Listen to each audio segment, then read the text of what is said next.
శోభయాత్ర ప్రారంభమైంది. మరింత సమాచారం మా ప్రతినిధి భారతిని అడిగి తెలుసుకుందాం. భారతి, వేలంపాట ప్రక్రియ ఎన్ని గంటలకు ప్రారంభమయ్యే అవకాశం ఉంది?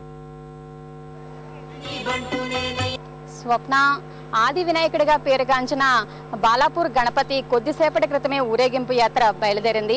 ప్రస్తుతమైన బాలాపూర్ గ్రామంలోని ఇంటింటా భక్తులకు దర్శనమిస్తున్నాడు. ఈ వేకువజాము 5:20 స్వామికి మేలుకొలుపు సేవతో కార్యక్రమం ఏర్పాట్లన్నీ కూడా మొదలుపెట్టారు. ఆది వినాయకుడు అనేటువంటి పేరులోనే ఇందులో అర్థం కనిపిస్తోంది. ఈ హైదరాబాదు జంట నగరాల్లోని వినాయక నిమజ్జనాల్లో తొలుతగా ముందు బాలాపూర్ గణేశుడు సాగర తీరం వైపు పయనమైన తరువాతనే మిగతా గణపతులందరూ కూడా అటుగా పయనం సాగుతారు. అందులో భాగంగానే ఈ ఉదయాన్నే ఆయన శోభాయాత్ర ప్రారంభమైంది. ప్రస్తుతం ఆయన బాలాపూర్ గ్రామంలోని ఇంటింటా భక్తులకు దర్శనమిస్తూ ఉన్నారు. అక్కడి నుంచి ఆయన ఈ ఊరు మధ్యలోకి చేరుకుంటారు. బాలాపూర్ గ్రామం మధ్యలో మరి కాసేపట్లో అంటే సుమారుగా 8:30 నుంచి 9 గంటల మధ్యలో ఈ వేలంపాట ప్రక్రియ ప్రారంభమయ్యే అవకాశం కనిపిస్తోంది. బాలాపూర్ గణపతి అనగానే అంటే ఖైరతాబాద్ వినాయకుడు తరువాత రాష్ట్రంలో పేరెన్నికగన్న వినాయకుడు ఈ బాలాపూర్ గణపతి. ప్రత్యేకంగా ఈ లడ్డూ వేలంపాటతోనే ఈ గణపతికి ఇంత ప్రత్యేకత వచ్చిందని మనం చెప్పుకోవచ్చు.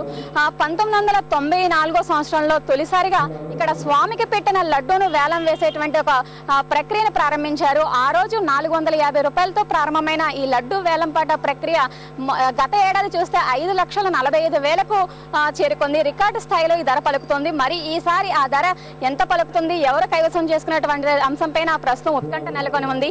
ఈ లడ్డూ వేలంపాట ద్వారా వచ్చినటువంటి ఈ సొమ్మునంతటినీ కూడా ఈ గ్రామ అభివృద్ధికి ఇక్కడ ఉన్నటువంటి గణేష్ ఉత్సవ సమితి దాన్ని ఖర్చు చేస్తూ ఉంటారు. అలానే రాష్ట్రంలో ఎక్కడైనా సరే వరదల వంటి ముప్పు ప్రాంతాలు తలెత్తినప్పుడు కూడా వారి సహాయార్థం కూడా ఈ డబ్బును వినియోగించడం జరుగుతుంది. ఇక మరి కాసేపట్లో అంటే 8:30 నుంచి 9 గంటల మధ్యలో ఈ వేలంపాట ప్రక్రియ ప్రారంభమయ్యే అవకాశం ఉంది. స్వప్న.